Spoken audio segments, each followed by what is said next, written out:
ಮನೋಹರ್ ದಿನ ವಿಶ್ವ ಹಿಂದೂ ಪರಿಷತ್ತಿನ ಜಿಲ್ಲಾಧ್ಯಕ್ಷರು. ಇವತ್ತು ಮಂಗಳೂರಲ್ಲಿ ಏನಾದರೂ ಕೋಮುಗಲಭೆ ನಡೆದಿದ್ರೆ ಅದು ಎರಡು ವಿಷಯದಲ್ಲಿ, ಒಂದು ಗೋ ಹತ್ಯೆ, ಇನ್ನೊಂದು ಹುಡುಗಿಯರ ವಿಷಯದಲ್ಲಿ. ಇದನ್ನು ನೀವು ಗಂಭೀರವಾಗಿ ತೆಗೆದುಕೊಳ್ಳಿ. ಇಲ್ಲಿ ಯಾವುದೂ ಗಲಾಟೆ ಕೂಡ ನಡೆಯಲಿಕ್ಕಿಲ್ಲ, ಯಾವುದು ಗಲಭೆ ಕೂಡ ಆಗ್ಲಿಕ್ಕಿಲ್ಲ ಅಂತ ಹೇಳಿ ನಾವು ಸರ್ಕಾರಕ್ಕೆ ಹೇಳಿದ್ವಿ. ಆದ್ರೆ ನಮ್ಮ ಮಾತನ್ನು ಕೇಳೇ ಇಲ್ಲ ಅವರು, ನಮ್ಮ ಮಾತಿಗೆ ಒಂದು ಬೆಲೆನೇ ಕೊಟ್ಟಿಲ್ಲ. ಹಾಗಾಗಿ ಇವತ್ತು ಈ ಪ್ರತಿಭಟನೆ ಮಾಡುವಂತಹ ಪರಿಸ್ಥಿತಿ ನಿರ್ಮಾಣವಾಗಿದೆ ಬಂಧುಗಳೇ.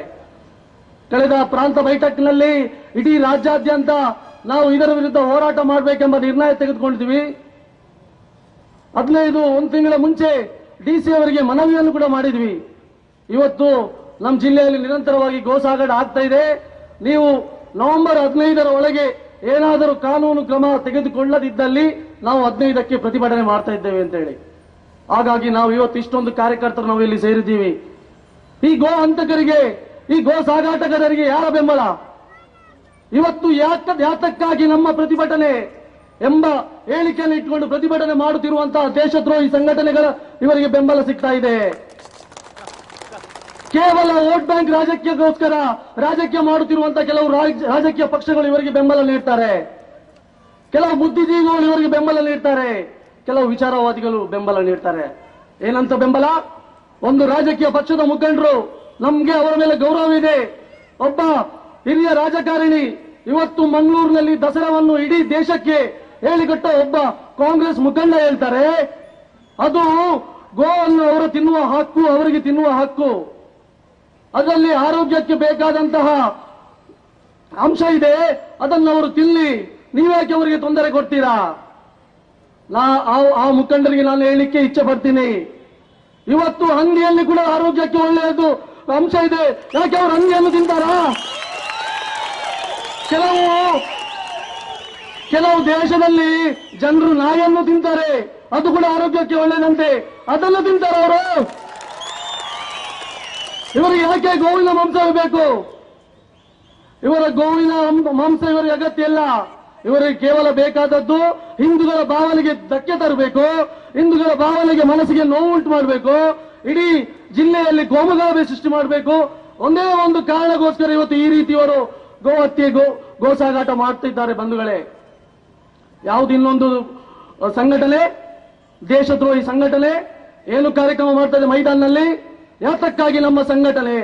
ಇಡೀ ಮಂಗಳೂರು ಜಿಲ್ಲೆಯಲ್ಲಿ ಬ್ಯಾನರ್, ಯಾತಕ್ಕಾಗಿ ನಮ್ಮ ಸಂಘಟನೆ ಅಂತೇಳಿ. ನಡುವೆ ಒಂದು ಕ್ವಶನ್ ಮಾರ್ಕ್ ಪುನಃ. ಅಂದ್ರೆ ಅಲ್ಲಿ ಉತ್ತರ ಅವರು ಕೊಟ್ಟಿಲ್ಲ, ಅವರಿಗೆ ಉತ್ತರನೂ ಗೊತ್ತಿಲ್ಲ. ವೇದಿಕೆಯಲ್ಲಿ ಒಂದಷ್ಟು ಮುಖಂಡರಿದ್ರು, ಒಬ್ಬರೊಬ್ಬರು ಸರಿಯಾಗಿ ಉತ್ತರ ಕೊಟ್ಟಿಲ್ಲ. ಅದಕ್ಕೆ ಉತ್ತರ ನಾನು ಕೊಡ್ತೀನಿ. ಯಾತಕ್ಕಾಗಿ ನಿಮ್ಮ ಸಂಘಟನೆ? ದನ ಕದಿಯಲು ನಿಮ್ಮ ಸಂಘಟನೆ, ಗೋಹತ್ಯೆ ಮಾಡಲು ನಿಮ್ಮ ಸಂಘಟನೆ, ಕಳ್ಳ ನೋಟು ಸಾಗಾಟ ಮಾಡಲು ನಿಮ್ಮ ಸಂಘಟನೆ, ಲವ್ ಜಿಹಾದ್ ಮಾಡಲು ನಿಮ್ಮ ಸಂಘಟನೆ. ಇದೀ ಮಾತನ್ನು ನಾನು ಹೇಳ್ತಾ ಇಲ್ಲ. ಪ್ರತಿದಿನ ನೀವು ಪತ್ರಿಕೆಯಲ್ಲಿ ನೋಡಿ, ಅಲ್ಲಿ ಹುಡುಗಿಯರ ರೇಪ್ ಡ್ಯಾಶ್ ಡ್ಯಾಶ್ ಡ್ಯಾಶ್ ಬಂಧನ, ಅಲ್ಲಿ ದನ ಕಳ್ಳತನ ಡ್ಯಾಶ್ ಡ್ಯಾಶ್ ಬಂಧನ. ಯಾರು ಬಂಧನ? ಯಾರ ಹೆಸರು ಬರುತ್ತಿರುವುದು? ಇದೇ ಅಕ್ರಮ ಈ ದೇಶದ್ರೋಹಿ ಸಂಘಟನೆಯವರ ಹೆಸರು ಬರ್ತಿದೆ ಬಂಧುಗಳೇ. ಏನು ಮಾತಾಡ್ತಾರೆ? ಯಾವುದೇ ದರ್ಗಾದ ಒಬ್ಬರು ಮುಖಂಡರು ಬಂದು ಅಲ್ಲಿ ವೇದಿಕೆಯಲ್ಲಿ ಮಾತಾಡ್ತಾರೆ, ನರೇಂದ್ರ ಮೋದಿ ಎಂದು ಹೇಳಿ ದೇಶದ ಪ್ರಧಾನಿ ಆದ್ರೆ ಈ ದೇಶದ ಮುಸಲ್ಮಾನರೆಲ್ಲ ಭಯೋತ್ಪಾದಕರಾಗ್ತಾರೆ ಅಂತ ಹೇಳಿ. ಆ ಕಾರ್ಯಕ್ರಮದ ಮುಗಿದ ಮರುದಿವಸ ನನಗೊಬ್ರು ಪೊಲೀಸ್ ಆಫೀಸರ್ ಸಿಗ್ತಾರೆ. ಅವ್ರು ನನ್ನ ಹತ್ರ ಒಂದು ಮಾತನ್ನು ಹೇಳ್ತಾರೆ, ಶರಣ್ ಏನ್ ಹೇಳ್ತೀಯ, ನರೇಂದ್ರ ಮೋದಿ ಪ್ರಧಾನಿ ಆದ್ರೆ ಇಡೀ ದೇಶದಲ್ಲಿ ಭಯೋತ್ಪಾದಕರು ತುಂಬ್ತಾರಲ್ಲ ಮಾರ, ಏನ್ ಮಾಡುವುದು ಅಂತ ಹೇಳಿ. ನಾನು ಅದಕ್ಕೆ ಒಂದು ಮಾತನ್ನು ಹೇಳಿದೆ ಆಫೀಸರ್ಗೆ, ಸರ್ ನೀವೇನು ಚಿಂತೆ ಮಾಡಬೇಡಿ, ನಮ್ಮ ದೇಶದಲ್ಲಿ ನರೇಂದ್ರ ಮೋದಿ ಏನಾದ್ರೂ ಪ್ರಧಾನಿ ಆದ್ರೆ ಈ ಭಯೋತ್ಪಾದಕರು ನಾವು ಕಲ್ಲಲ್ಲಿ ಹೊಡೆದು ಓಡಿಸ್ತೀವಿ. ಪಕ್ಕನೆ ಪೊಲೀಸ್ ಆಫೀಸರ್ ಅಲ್ಲಿಂದ ಹೊರಟು ಬಿಟ್ರು.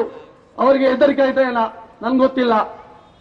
ಆದ್ರೆ ಒಂದಂತೂ ಸತ್ಯ, ನಮ್ಮ ಕಾರ್ಯಕರ್ತರೇ, ನಾವು ಇದಕ್ಕೋಸ್ಕರ ನಾವು ಉತ್ತರ ಕೊಡ್ಲೇಬೇಕು. ಗೋ ಹತ್ಯೆ ಮಾಡುವವರೇ, ನೀವು ಗೋ ಹತ್ಯೆಗಾಗಿ ಯಾವುದು ಆಯುಧ ಹತ್ಯಾರನ್ನು ಉಪಯೋಗಿಸ್ತೀರಾ? ಅದೇ ಗೋರಕ್ಷಣೆಗಾಗಿ ನಾವ್ಯಾಕೆ ಅದನ್ನು ಉಪಯೋಗ ಮಾಡಬಾರ್ದು? ನಾವ್ಯಾಕೆ ಉಪಯೋಗ ಮಾಡಬಾರ್ದು? ನೀವು ನಮ್ಮ ತಾಳ್ಮೆಯನ್ನು ಪರೀಕ್ಷೆ ಮಾಡ್ತೀರಾ? ನೀವೇ ನಮ್ಗೆ ತಾಕತ್ತಿಲ್ಲ ಅಂತ ಅಂದ್ಕೊಂಡಿದ್ದೀರಾ?